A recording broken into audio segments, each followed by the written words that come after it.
baik. Selamat pagi semuanya. Pagi, Pak Guru. Hari ini sebelum kita memulai pembelajaran kita, mungkin satu orang pimpin kita berdoa dulu. Ya, gitu. Ya.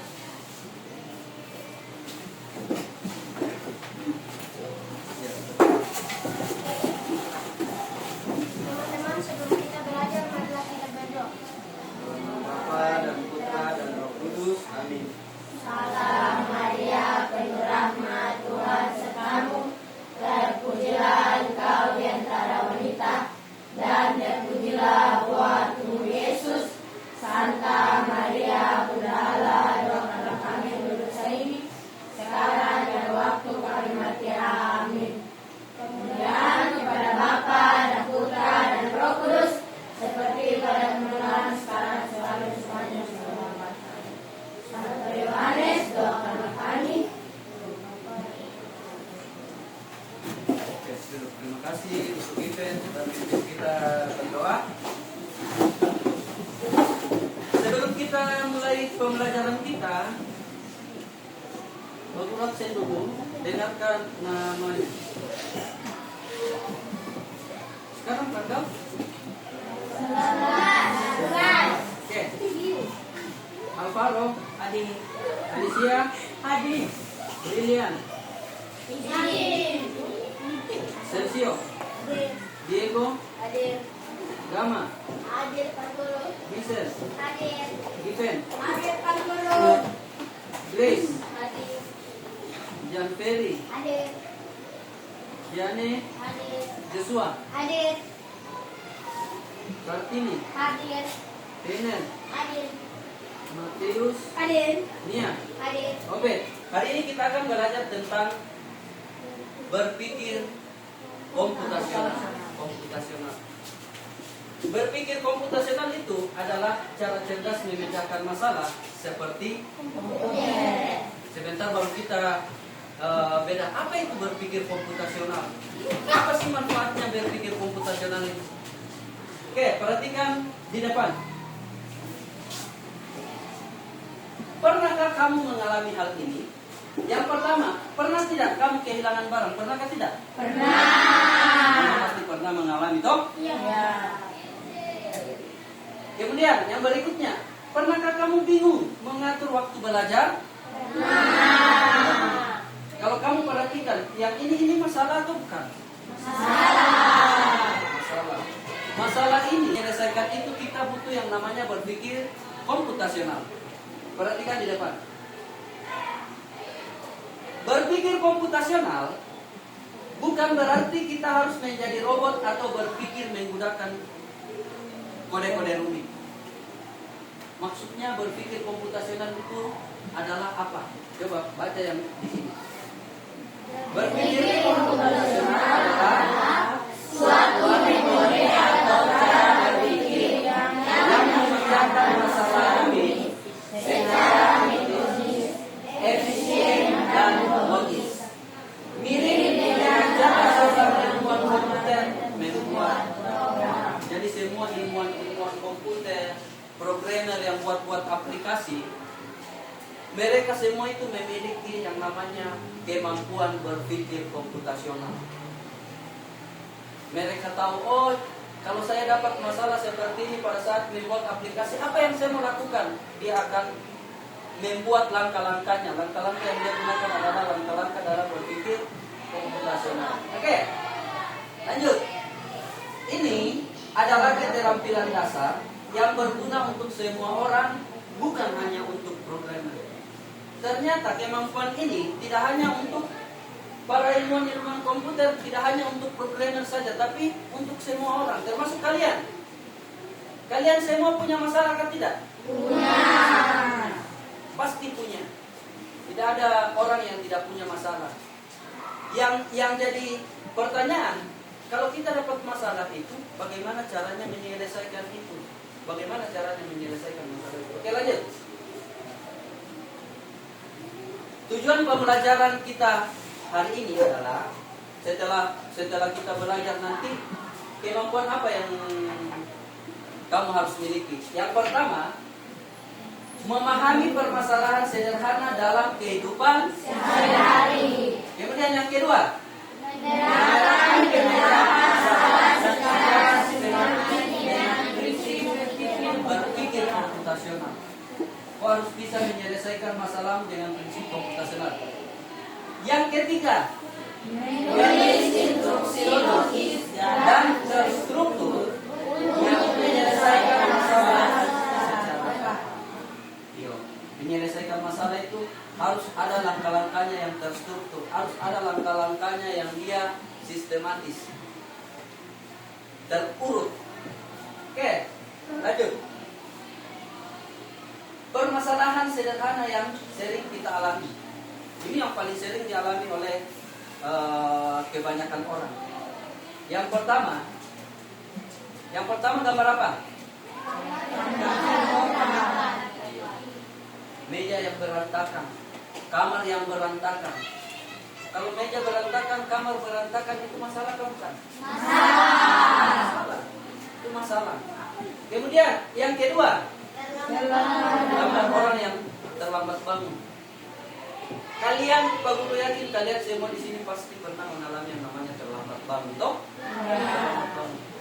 Kalau kita terlambat bangun, akan timbul masalah-masalah selanjutnya lagi. Contohnya, terlambat bangun, akhirnya terlambat sampai ke sekolah. Kadang ada yang tidak sampai ke sekolah gara-gara terlambat bangun saja. Pada saat tidak sampai ke sekolah, ketinggalan materi, tidak mengerti pelajaran, berarti nilai tambah masalahnya, toh? Makanya masalah hal-hal yang sederhana, masalah kecil-kecil seperti ini harus diselesaikan. Harus diselesaikan. Tidak boleh dibiarkan begitu saja, harus diselesaikan. Cuma yang jadi pertanyaan, Pak Guru, saya punya meja, saya punya kamar, itu dia rapi. Tapi bagaimana caranya menyelesaikan itu? Saya mau cepat bangun, tidak terlambat. Tapi bagaimana caranya supaya saya bisa cepat bangun, saya tidak terlambat lagi seperti biasa? Nah, itu nanti yang kita akan bahas. Bagaimana cara pemecahan masalahnya menggunakan prinsip berpikir komputasional. Lanjut. Coba tuliskan satu masalah sederhana yang pernah kamu alami. Semuanya di sini pasti pernah punya masalah. Pernah atau tidak? Pernah. Oke. Kalian kerjakan satu masalah, nanti kamu diskusi satu meja, satu masalah, jadi dua orang. Toh, bisa? Berarti nanti Alvaro geser kursimu saja baru dekat dengan Matius itu. Kenel bisa geser kursi baru kamu tiga diskusi. Bisa toh? Bisa. Untuk sementara tuliskan dulu satu masalah. Tuliskan satu masalah dulu, masing-masing tulis satu masalah. Nanti baru kamu diskusikan kira-kira masalah yang mana yang kita mau pecahkan. Nanti kamu diskusi.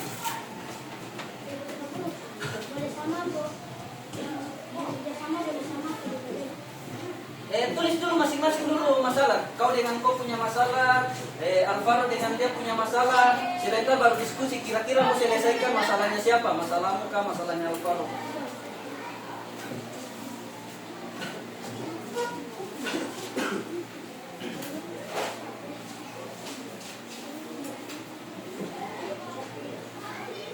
Masalahnya itu terserah. Kalian mau tulis masalah yang sering kalian alami di sekolah kah, di rumah kah, bebas.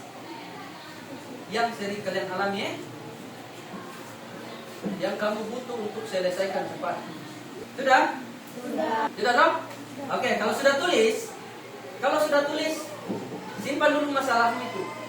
Baru kita bahas tentang langkah-langkah penyelesaian masalah dalam berpikir komputasional. Sebentar baru masalahmu itu kamu diskusikan untuk bagaimana caranya menyelesaikan itu berdasarkan cara berpikir komputasional. Oke, perhatikan dulu.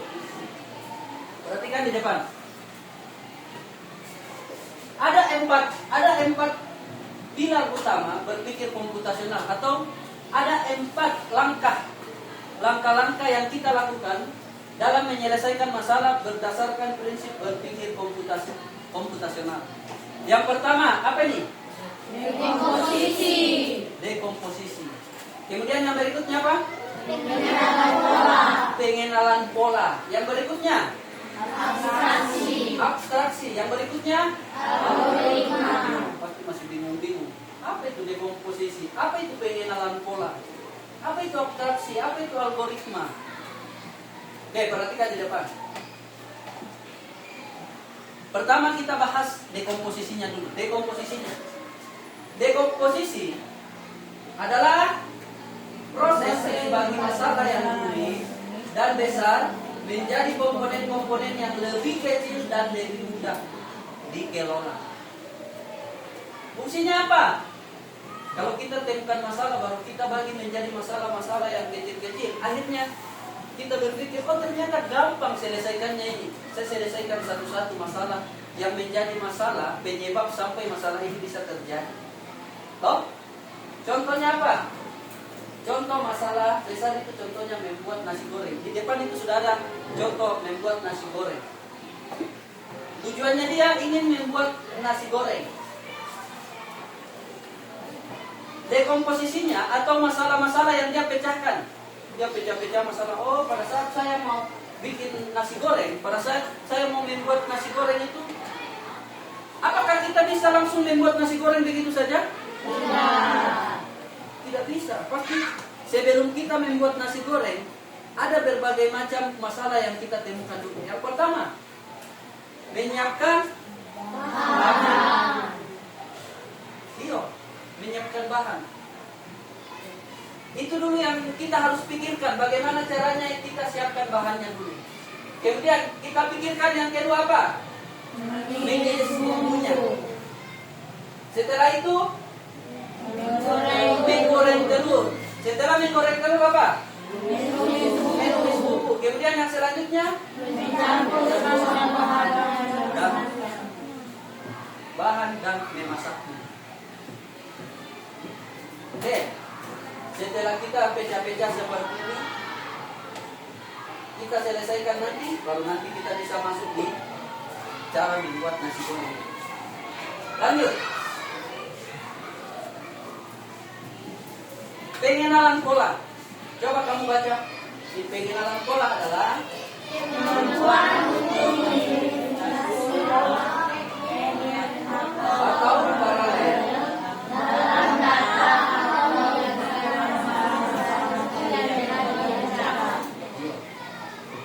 kita identifikasi polanya. Pola yang berulang-ulang. Contohnya kalau memasak nasi goreng, selalu pola yang orang gunakan, entah itu di penjual nasi goreng, entah itu kau di rumahmu, entah temanmu yang mau bikin nasi goreng, selalu polanya itu sama. Bahwa kita harus siapkan dulu bahan, habis itu kita iris bumbunya, kita goreng telur, kita tumis bumbu itu terus polanya. Contohnya, saat membuat nasi goreng, langkah menumis bumbu memiliki pola yang sama. Selalu polanya sama. Oh, panaskan minyak, masukkan bumbu, aduk hingga harum. Kemudian nasi gorengnya jadi. Pola ini juga bisa dipakai saat memasak mie goreng atau capcay. Masalah yang sama dalam artian, oh kalau kita memasak capcay, memasak nasi goreng, memasak mie goreng, itu polanya sama, bahwa kita harus siapkan dulu dia punya bumbu. Setelah itu kita iris dia punya bawang, kita goreng, kita campur. Toh, polanya sama dengan masalah itu. Apa tujuan pengenalan pola ini? Apa tujuannya? membuat solusi dari jika kita Dengan pola, kita bisa menyelesaikan masalah serupa dengan cara yang sama. Dengan cara yang sama. Oke, lanjut. Yang ketiga adalah abstraksi. Abstraksi ini apa? menghilangkan data yang tidak relevan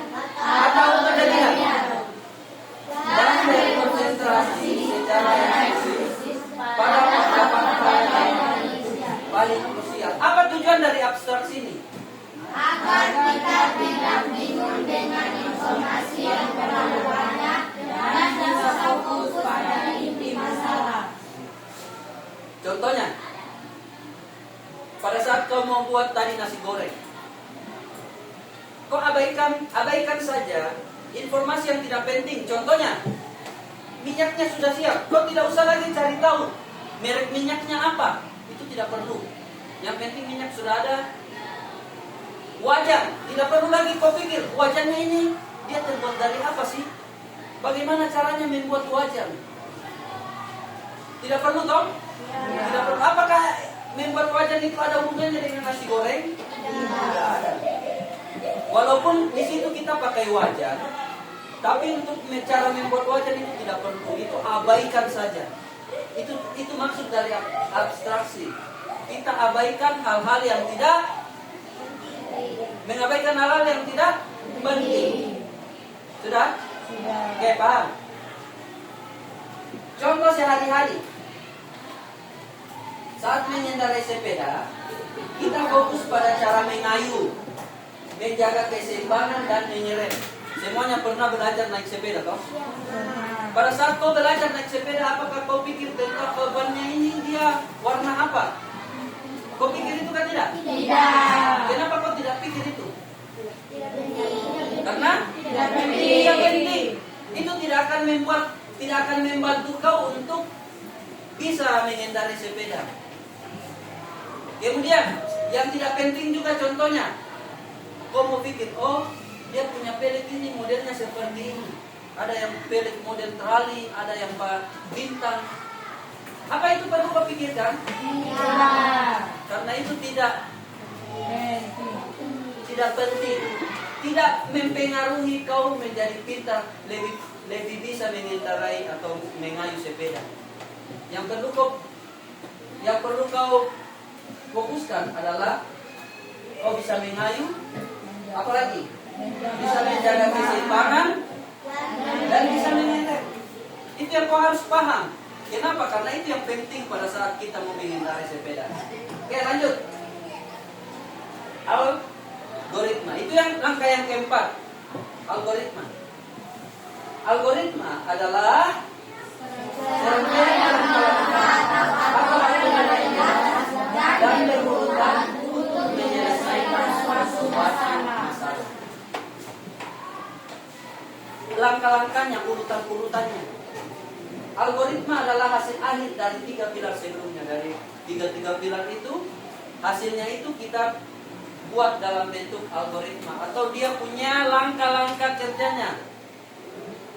Ciri algoritma yang baik, yang pertama, urutannya jelas. Urutannya jelas. Yang kedua, tidak ambigu. Tidak memiliki ambiguitas. Apa ini ambigu? Apa itu ambigu? Tidak ambigu. Tidak jelas. Apalagi? Apa itu ambigu? Membingungkan. Betul. Ambigu itu membingungkan. Jadi pada saat kau bikin nanti langkah-langkahnya ke bawah, jangan sampai kita ambigu lihat. Kita bingung lihat. Ini maksudnya apa? Apa yang kita mau lakukan? Kenapa dia bisa begini? Bikin bingung saja. Yang ketiga, apa? Pasti berhenti setelah masalah selesai. Pasti berhenti setelah masalah selesai. Jangan masalah selesai diulang lagi. Contohnya, kau membuat nasi gorengnya sudah jadi. Baru kau tulis di bawahnya lagi, tumis bawang. Apakah itu tidak membuat kita ambigu? Membuat kita bingung? Bingung toh? Contoh sehari-hari. Algoritma yang biasa kita lihat, yang pertama apa? Resep makanan. Pernah lihat resep masakan? Pernah tidak? Nah. Di dalam resep masakan apa-apa yang ada di dalam? Ada petunjuknya. Selain petunjuk ada apa lagi? Ada? Iya, selain langkah-langkahnya apa? Sebelum langkah-langkah biasanya resep masakan ada apanya? Iya, selain nama kue yang kita mau bikin. Apa kira-kira? Misalnya, cara membuat kue bolu. Setelah itu apa biasanya yang muncul di situ? Langsung ke cara membuat. Biasanya ada apa? Tutorial. Ada dia punya alat dan bahan, kok. Betul kan tidak? Betul. Harus ada lengkap itu. Itu kalau kau langsung masuk di langkah kerja orang bingung. Wah, tadi ini kita tidak disuruh siapkan bawang, kenapa sekarang ada bawang lagi dia minta? Baru harus kasih lengkap di situ supaya orang nanti pada saat ikuti langkah-langkahnya tidak salah.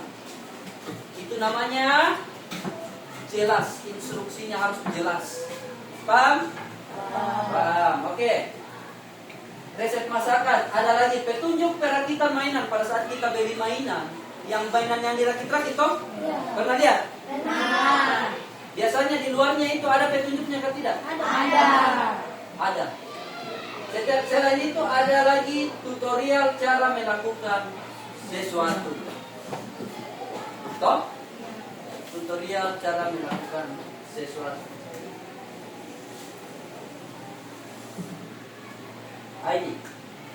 Ini contoh penerapan dalam kehidupan siswa sehari-hari. Ini dekomposisi. Misalnya, kau akan mempresentasikan IPA tentang sistem pencernaan manusia. Tahu sistem pencernaan? Tahu sistem pencernaan apa saja? Usus, lambung, mulut, usus halus, usus besar, apa lagi? Kerongkongan, anus. Toh? Oke, itu sistem pencernaan. Kalau kau mau presentasikan itu di depan, kau sebagai anak SD kelas 5 mau presentasikan itu di depan. Pertama apa yang membuat kau bingung untuk memulainya?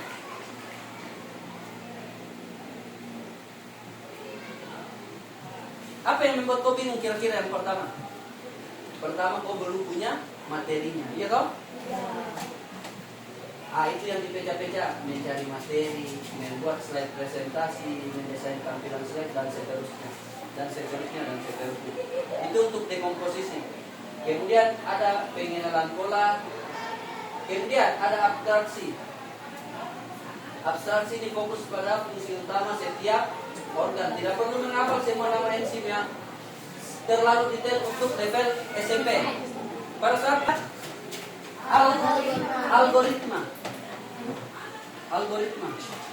Algoritma itu membuat jadwal kerja. Oh, ada pertama apa yang kamu lakukan. Ini sudah langkah-langkah kerjanya. Pada saat dia mau presentasi, ini langkah kerjanya. Oh, pertama dia kumpul materi dan bagi tugas. Setelah dia kumpul materi dengan bagi tugas, apa yang dia lakukan? Membuat bagian slide-nya. Slide tampilan ini. Setelah itu menggabungkan dan mendesain slide. Dikasih bentuk-bentuk yang menarik. Setelah itu baru mereka latihan presentasi bersama. Mereka latihan, coba-coba latihan sama-sama. Nanti pada saat presentasi itu mereka sudah bisa presentasi. Sudah. Tapi di situ ada yang mau bertanya? Ada yang mau bertanya? Mungkin masih ada yang masih bingung-bingung. Sebentar pada saat kerjakan tugas mungkin tidak bingung lagi. Oke. Sebelum lanjut, tadi kita membahas tentang 4 pilar, toh? Tadi kita membahas 4 pilar dalam berpikir komputasional. Yang pertama apa? Dekomposisi. Yang kedua, pengenalan pola. Yang ketiga, abstraksi. Yang keempat, oke. Selanjutnya, masalah yang kalian sudah buat tadi, kalian tuliskan di dalam kertas ini. Nanti kamu diskusi, bisa toh? Diskusi satu tugas dari masalah, misalnya Matius dengan Alvaro, nanti kamu diskusi. masalahnya Alvaro yang kamu selesaikan atau masalahnya Martin? Nanti kamu diskusi selanjutnya bagaimana. Masalah itu nanti kau tulis di sini. Dok? Kemudian nanti kamu isi turun. Sebentar baru Pak Guru kasih petunjuk. Satu ini saja. Kamu mau di mana? Di sini saja. Oke. Satu saja 2 orang ya.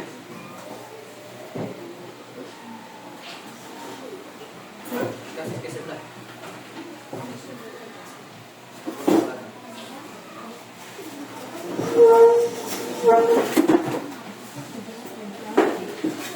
Sudah?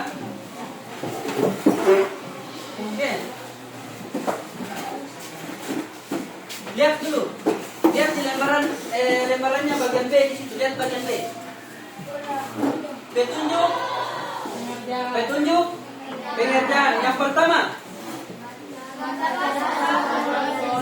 baca soal dengan seksama. Yang kedua, Diskusikan jika perlu dengan teman sebangku. diskusikan jika perlu dengan teman sebangku. Jadi kau diskusikan dengan teman sebangkumu Yang ketiga, Tuliskan jawaban pada tempat yang sudah disediakan. Jawaban kalian itu nanti kalian tulis di tempat yang sudah disediakan itu yang ada garis-garisnya. Sudah? Kemudian yang keempat, jawaban harus untuk logis dan mudah dipahami. Jangan kau tulis baru Pak Guru juga tidak paham. Kau tulis apa nih? Tulis yang Pak Guru bisa paham. Bisa toh? Oke. Lanjut di bagian C, identifikasi masalah. Tuliskan satu masalah sederhana yang pernah kamu alami di rumah atau di sekolah. Contoh. Di situ ada contohnya meja belajar berantakan, sering bangun kesiangan, lupa membawa buku dan lain-lain. Di situ ada masalah saya adalah. Kamu tulis masing-masing masing-masing kelompok dia tulis masalahnya. Tulis sudah. Setelah kalian tulis baru nanti bagi-bagi peja-peja menjadi ini toh. Nanti kalau ada yang bingung baru nanti kau tanyakan lagi. Kita sudah. Kamu tiga diskusi masalah apa dari satu kan masing-masing punya masalah toh. Masalah yang mana yang kamu. Setelah tulis masalahnya baru pecahkan masalah itu menjadi masalah-masalah yang lebih kecil. Kau pecah. Apa yang membuat kau mengalami masalah itu? Apa yang harus kau selesaikan dulu pelan-pelan? Contohnya apa?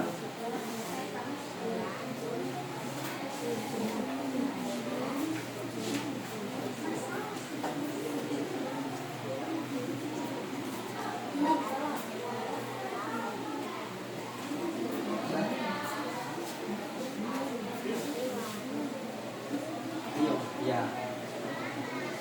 Itu tinggal pecahkan masalah bagian bagian apa yang membuat sampai ya tinggal pecahkan pelan-pelan turun satu-satu ke bawah. Sudah paham?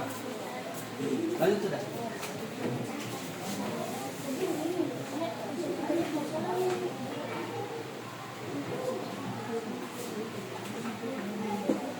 Hal-hal penting yang kau, kalau di abstraksinya itu hal penting yang kau perhatikan.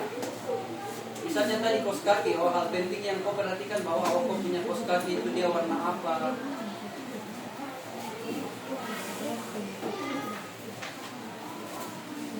Dia biasa hilangnya di mana.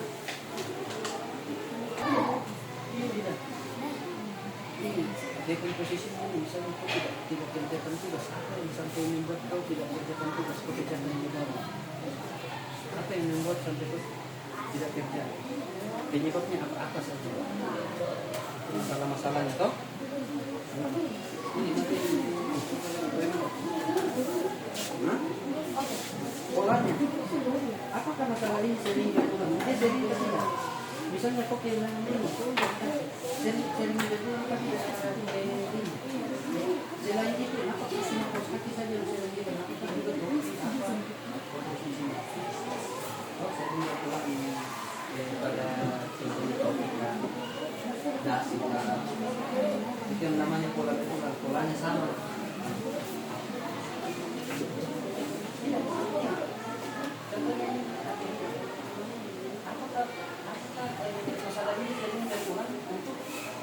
ini yang sering toh?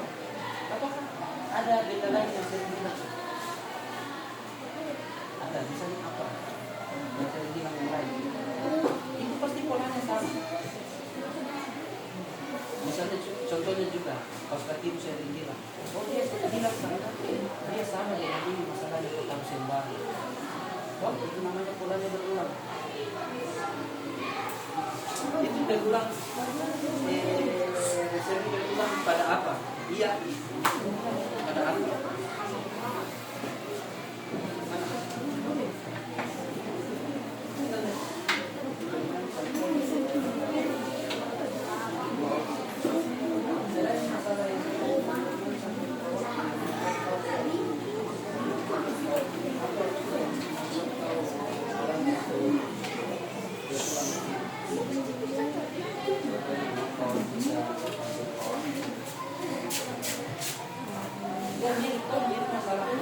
Dan polanya sama.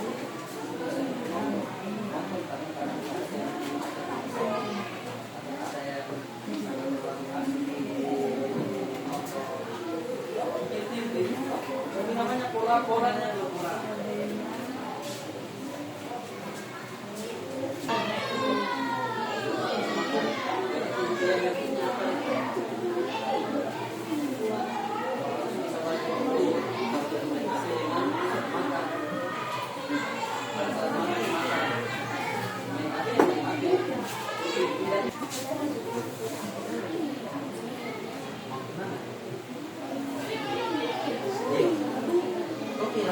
Bagaimana caranya supaya kau punya prestasi tidak hilang lagi? Apa yang kau melakukan itu di algoritmanya?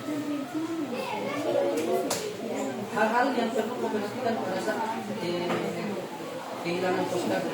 Bagaimana cara apa yang penting kau perhatikan supaya dia tidak hilang lagi?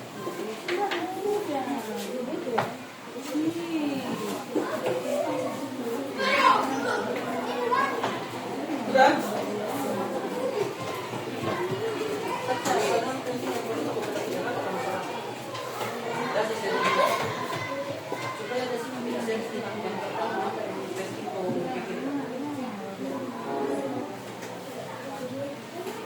Kedua apa? Oh, tidak perlu lagi pikirkan tentang dasi ini dapat dari mana? Itu tidak mempan. Itu namanya hal-hal yang tidak penting. Kau tidak perlu lagi pikirkan dasi sudah buat dari apa bahannya, bagaimana caranya membuat dasi. Itu tidak penting kok. Yang penting itu bagaimana caranya supaya kau punya dasi itu tidak hilang lagi.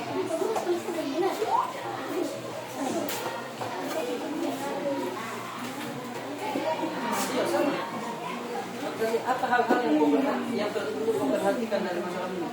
Hilangnya dasi kau. Apa yang penting kau supaya kau punya dasi kau tidak hilang? Apa yang penting kau pikirkan? Ya. Sudah selesai semua? Sudah, oke, sudah. Pak Guru minta kalian membacakan hasil dari jawaban kalian pada LKPD. Given pertama. Bacakan hasilnya, kasih keras suaranya. Yang pertama, masalahnya apa? Oke, masalahnya Given adalah dia selalu main HP pada saat makan. Oke. Yang menjadi dekomposisinya apa? Yang pertama apa? Oke, mata tertidur, dia paling suka itu lihat HP. Yang kedua apa? Malas makan karena HP. Apa lagi?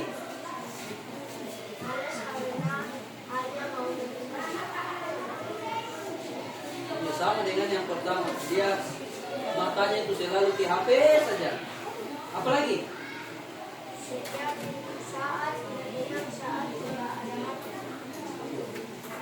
Selalu pikirannya ke HP saja. Kemudian polanya, apa polanya? Makan tidak selesai, selalu itu makan tidak selesai. Abstraksinya?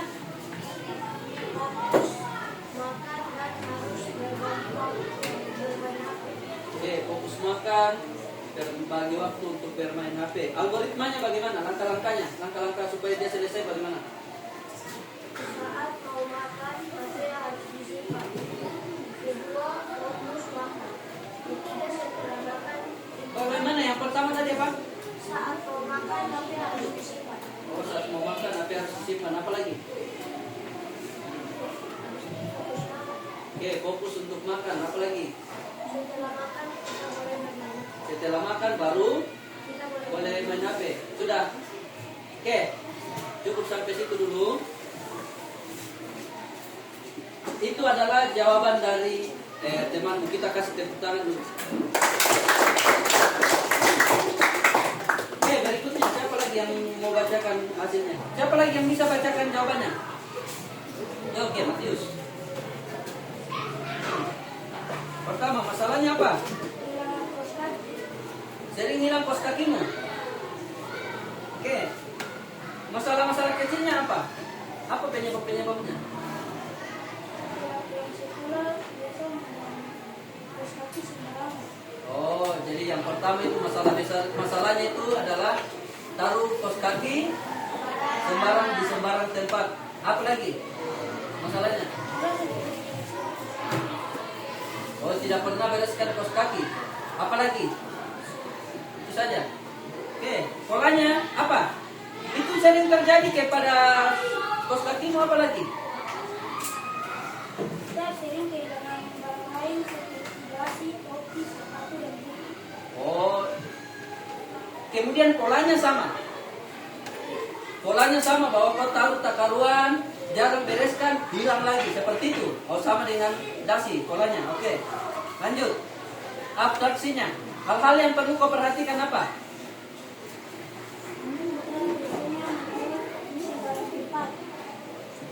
Berarti tempat taruhnya itu yang harus kau perhatikan. Apalagi? Itu saja. Masih ada. Harusnya tambahkan juga di situ. Harus atur waktu untuk selalu mengecek toh. Mengecek. Bereskan. Dibereskan. Oke. Untuk algoritmanya atau langkah-langkah penyelesaian masalahnya yang pertama apa?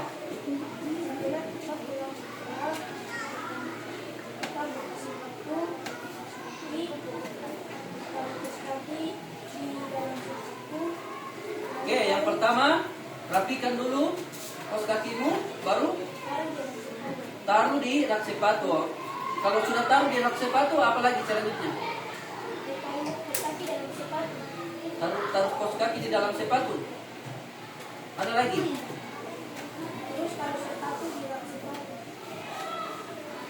Taruh sepatu di rak sepatu. Ada lagi? Apa lagi? Itu saja. Kalau kau sudah lakukan seperti itu, misalnya kos kakimu kau taruh di dalam sepatu, baru taruh di rak sepatu, itu sudah pasti tidak terulang, besoknya hilang lagi. Betul. Berarti kalau misalnya topimu, misalnya topi dia hilang, apa yang kau lakukan? Pulang sekolah?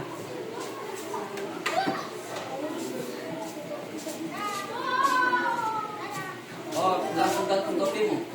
Oke. Yo, seperti itu namanya langkah-langkahnya. Oke, duduk. Kasih tepuk tangan ke teman. Oke. Untuk dengar baik-baik. Untuk pertama kali, ini mungkin pertama kali kita pengenalan mata pelajaran coding dengan kecerdasan artifisial. Pertama kita bahas tentang kemampuan berpikir. Mungkin berikutnya kalau kita bahas tentang kemampuan berpikir, kita latih terus, mungkin kamu akan lebih terbiasa untuk menyelesaikan masalah-masalah sederhana yang sering kamu alami dalam kehidupan kamu. Kapan? Sehari-hari toh. Kamu harus sering berlatih, berpikir apa tadi? Iya, latih kau punya pola pikir itu, berpikir secara komputasional. Kalau berpikir secara komputasional, selalu itu ada masalah, setelah itu masalah itu diapakan? Dia diselesaikan. Bagaimana caranya selesaikan dia? Pertama, dekomposisi. Dipecah-pecah masalahnya menjadi masalah-masalah yang lebih kecil. Apa lagi? Hah? Oke, kenal polanya. Apakah itu polanya itu dia berulang pada hal yang lain? Apakah sama dengan hal yang lain? Masalah yang lain. Kemudian setelah itu apa lagi? Abstraksi. Apa itu abstraksi? Hah? Memperhatikan hal-hal yang penting. Hal-hal yang penting. Kalau hal yang tidak penting, diapakan? Diabaikan. Iya, diabaikan. Tidak perlu kau pikirkan hal-hal yang tidak penting. Setelah itu baru algoritma. Apa itu algoritma? Susun dia punya langkah-langkah ke bawah. Langkah-langkah itu harus dia sistematis. Dia harus terapa? Dia harus apa? Terurut. Bukan tersusun. Tersusun boleh. Dia harus terurut. Oke. Sampai di sini ada yang kamu mau tanyakan tentang materi kita hari ini tentang berpikir komputasional. Oke, untuk pertama ini mungkin masih proses pengenalan tentang berpikir komputasional. Tapi berikutnya kalau sering berlatih, lama-lama terbiasa. Jadi kalau ada masalah-masalah sederhana kamu bisa Oke, lanjut.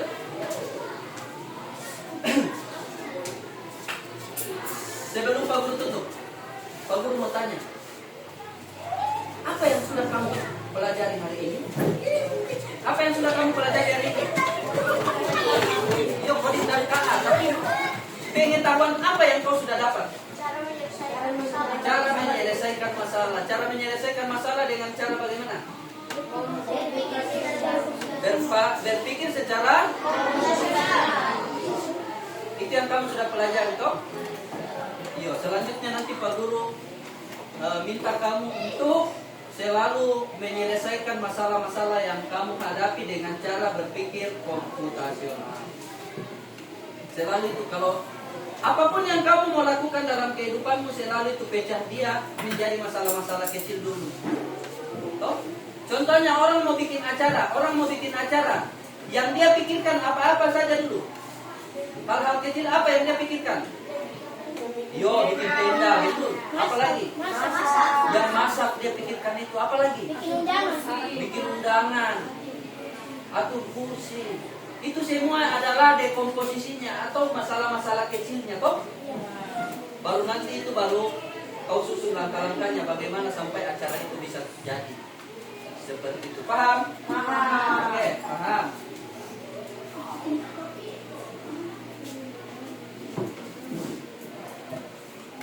Oke, perhatikan di depan. Manfaat berpikir komputasional. Apa manfaatnya? Yang pertama, berpikir logis dan terstruktur. Berpikir dengan akal sehat, yang masuk akal dan terstruktur, teratur. Lanjut, yang kedua.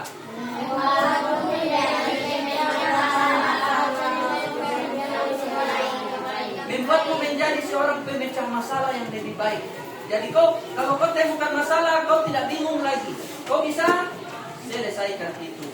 Lanjut, apa lagi?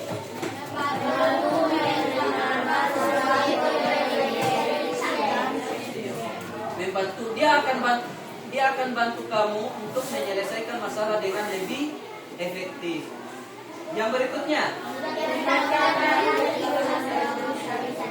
meningkatkan kreativitas dalam mencari solusi.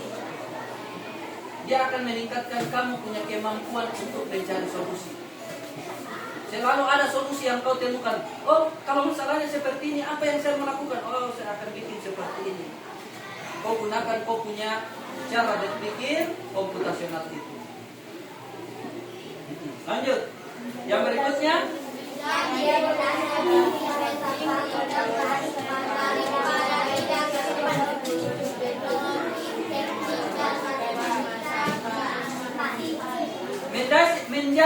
pondasi penting. Menjadi pondasi penting itu artinya menjadi dasar buat kau kalau kau memang cita-citanya mau jadi ilmuwan di bidang sains, di teknologi, misalnya kau mau jadi programmer, harus kau bisa berpikir komputasional, harus kau kuasai kemampuan berpikir komputasional itu. Kemudian supaya kau juga bisa jago matematika, kau harus bisa berpikir komputasional, selalu berpikir logika. Toh? Oke. Kesimpulannya apa? Kesimpulan pelajaran kita hari ini adalah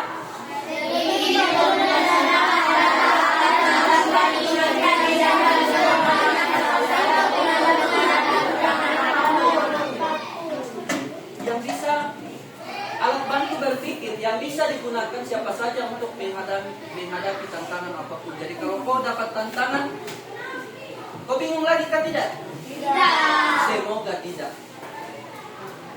Kalau sekarang kau masih harus latih-latih terus dirimu untuk selesaikan masalah itu. Tapi berikutnya kalau sudah terlatih sudah harus bisa selesaikan tantangan itu. Ingat 4 pilar atau 4 dasar dalam berpikir komputasional. Yang pertama apa? Dekomposisi. Apa yang dilakukan pada saat dekomposisi?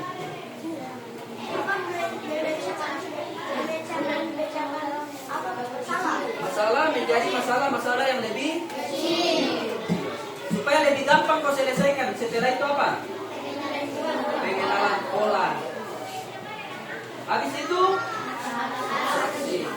hal-hal apa yang kau perlu perhatikan. Kemudian setelah itu apa itu algoritma? Susun. Oke, langkah-langkahnya apa saja yang kau mau lakukan selanjutnya. Oke. Selanjutnya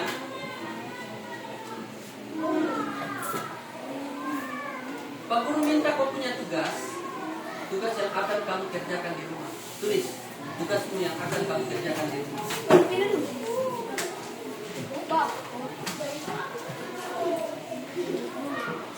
Kamu tahu yang namanya sarapan? Tahu.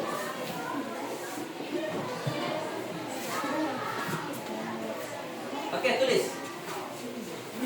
tuliskan langkah-langkah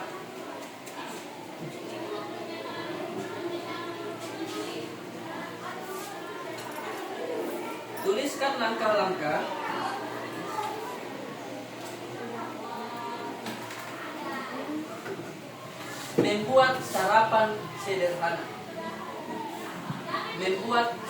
sederhana.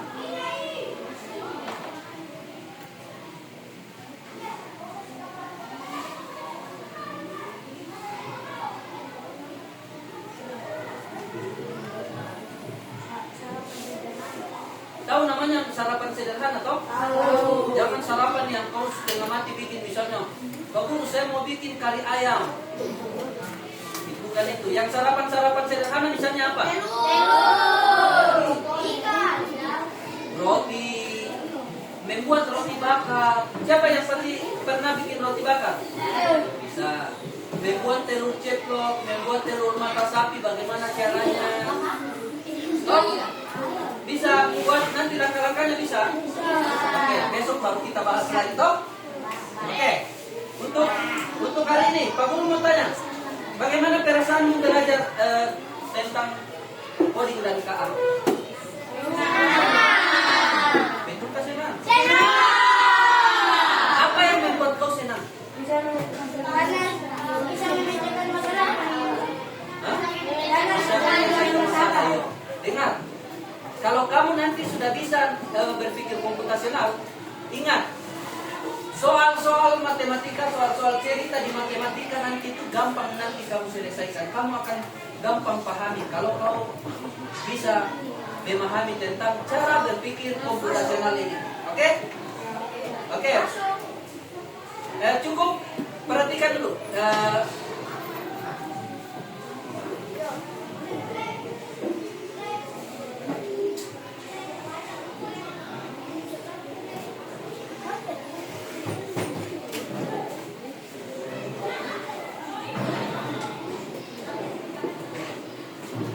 sudah?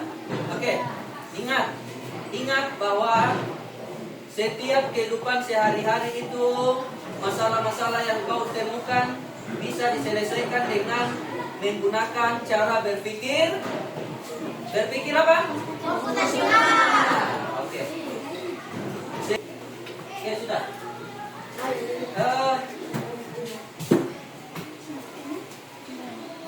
Satu orang pimpin kita dalam doa.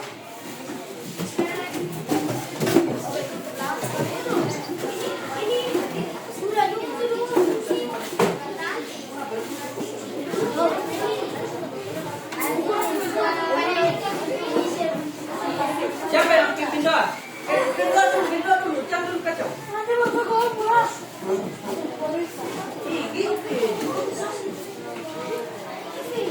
Oke.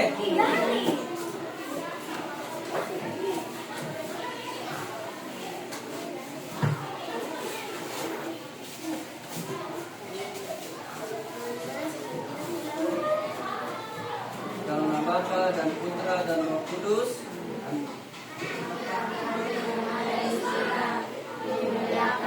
Sekian pembelajaran kita pada hari ini tentang berpikir komputasional. Nanti sampai jumpa di pembelajaran berikutnya. Pak Guru harap kamu punya PR itu kerjakan Bisa? Bisa. Sekian dan terima kasih. Sama-sama.